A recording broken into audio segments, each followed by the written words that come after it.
नमस्कार दर्शक देख रहे हैं आप। मैं हूं अमित कुमार। झारखंड में होने वाले विधानसभा चुनाव को लेकर आज भारत निर्वाचन आयोग की टीम रांची पहुंची और रांची में रेडिसन ब्लू होटल में उन्होंने सभी राजनीतिक दलों के साथ मिलकर बैठक की।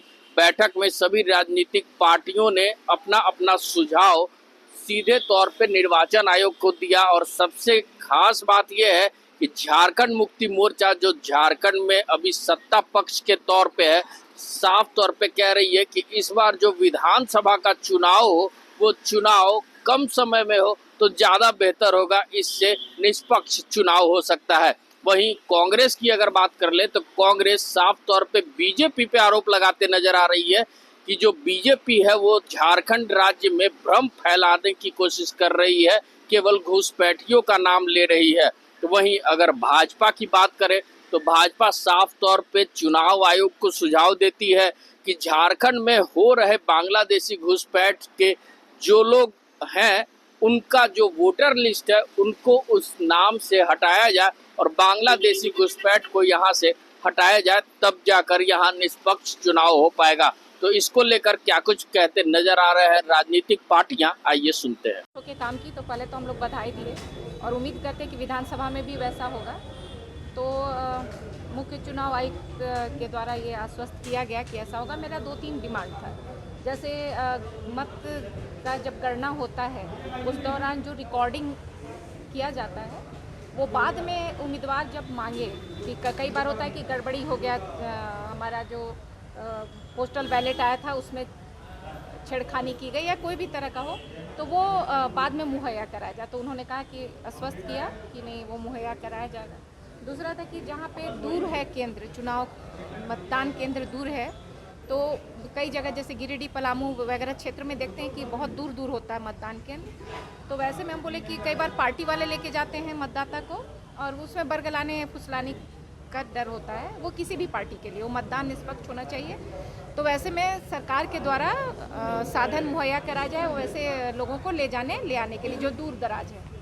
और तीसरा मेरा था कि जितना मत पेटी माने ईवीएम मशीन जो आता है उसका क्रमांक संख्या उपलब्ध कराया जाए, जैसे कि आया कि हम लोगों को इस बार नहीं कराया गया था कुछ जगह पे, तो वो उपलब्ध। तो तीनों में वो उन्होंने आश्वस्त किया कि मैडम ये होगा और वो उम्मीद करते हैं कि इस बार कोई कंप्लेन हम लोगों का ना हो। कितने चरणों में मैडम चुनाव होगा, क्या इस पे नहीं, सेक्टर पे तो अभी कोई बात नहीं हुई। हमारी बात सुनने आए थे और जो हमारा सुझाव था अपने ओर से कोई आग्रह किया? नहीं, वो तो हुआ और भी लोग भी किए थे, हम लोग भी किए हैं। हम लोग भी के तरफ से क्या है कि एक तो पर्व देख करके और कम समय में जितना जल्दी चुनाव करा सकें वो करा दिया जाए। क्या बात हुई?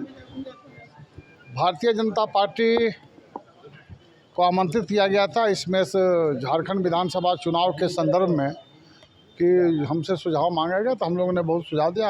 और जो सबसे हमारा स्ट्रॉन्ग सुझाव था कि इस राज्य में बांग्लादेशी घुसपैठिए बढ़े हैं और बांग्लादेशी घुसपैठिए हैं तो इनका कोई न कोई एक सॉल्यूशन निकालना चाहिए, निराकरण करना चाहिए।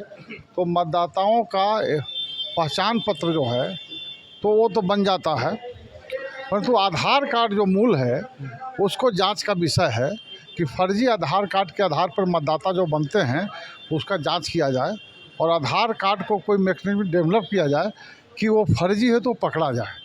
तो इस प्रकार का आश्वासन हमको मिला है कि इस पर कार्रवाई होगी।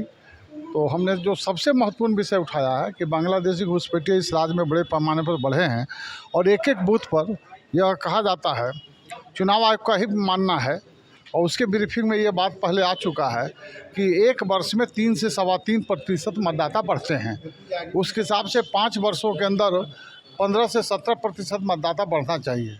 परंतु झारखंड के अनेक बूथ ऐसे हैं जिसका हम लोगों ने रिसर्च किया इस राज्य के अंदर, तो 123% मतदाता बढ़े हैं।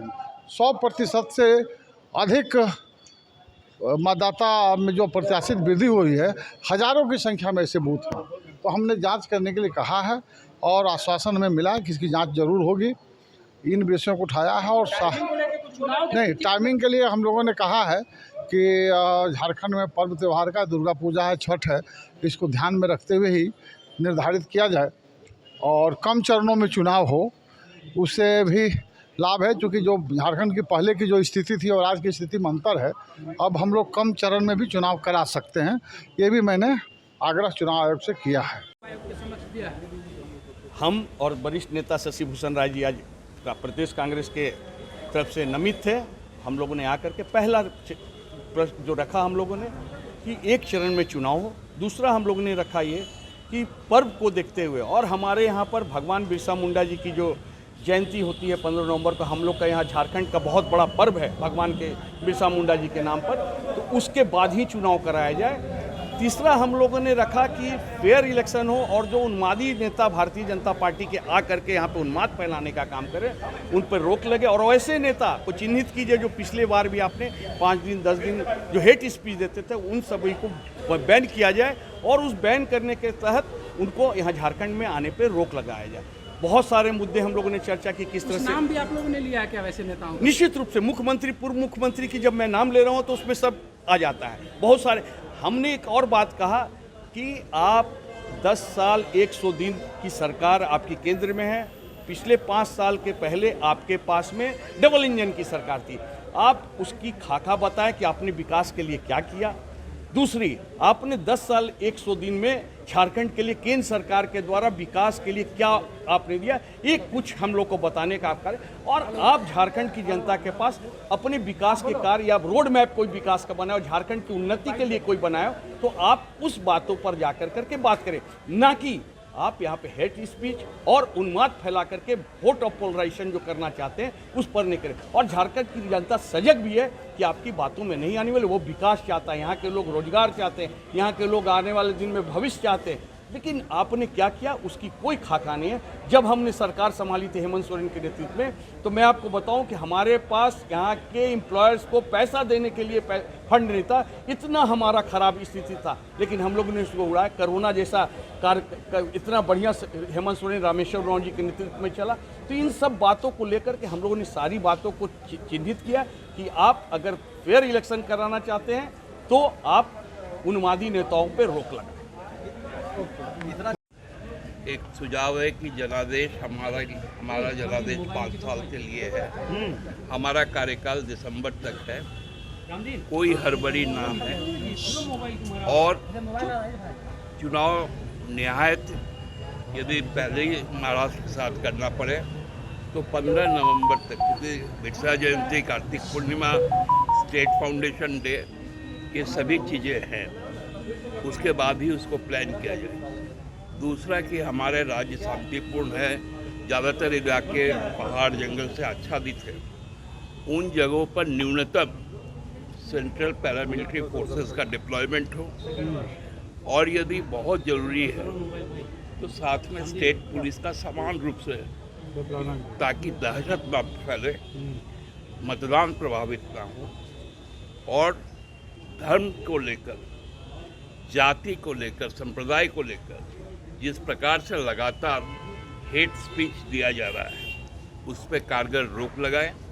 लेवल प्लेइंग फील्ड जो है वो समान रूप से दिखना चाहिए, ना कि कोई वीआईपी है उसके लिए फ्लाइंग जोन रिजर्व कर दिया जाए, और उसके बाद हमारे लिए उस मौके को घटाया जाए। इन सारे चीज़ों पर माननीय मुख्य चुनाव आयुक्त ने कहा आपकी सभी जो चीज़ें बिंदुएं हैं वो गौर करने लायक है। निश्चित रूप से आपके सभी कंसर्न को देखते हुए ही हम निर्णय लेंगे। कितने राउंड में चुनाव कराया जाए इसको लेकर?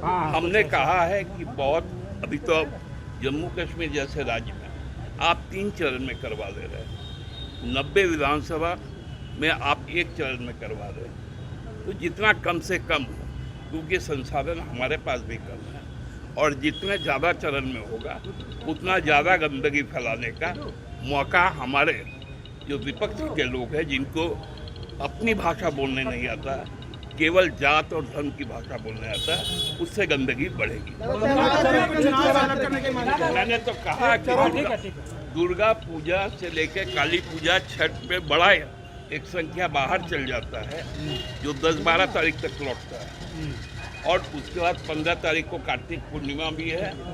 हमारा स्टेट फाउंडेशन डे है, बिरसा जयंती है, तो जो भी चीज़ें हों वो 15 नवंबर के बाद। दादा वंदना दादेल को चुनाव से अलग करने की भाजपा मांग कर रही है। बीजेपी ने गृह सचिव को चुनाव कार्य से दूर रखने की क्या वंदना दादेल जी को चुनाव कार्य से दूर रखने की मांग बीजेपी के डेलीगेशन में आयोग अब बीजेपी अब अपना होश खो चुकी है, अब उसके लिए कोई टिप्पणी नहीं। तो अभी आपने देखा कि झारखंड की राजनीतिक पार्टियां क्या कुछ कहते नजर आ रही थी। वो साफ तौर पे कह रही थी कि निर्वाचन आयोग के समक्ष उन्होंने अपना अपना सुझाव रख दिया है, अब निर्णय निर्वाचन आयोग की टीम को लेना है। बहरहाल निर्वाचन आयोग की टीम अभी 2 दिवसीय दौरे पे झारखंड में रहेगी और अधिकारियों और पदाधिकारियों के साथ भी मिलकर बैठक करेगी कि चुनाव किस समय करवाया जाए ताकि झारखंड की जनता को सहूलियत हो। ऐसे में अब झारखंड में होने वाले विधानसभा चुनाव का कभी भी बिगुल बज सकता है, ये झारखंड में निर्वाचन आयोग के ऊपर निर्भर करता है।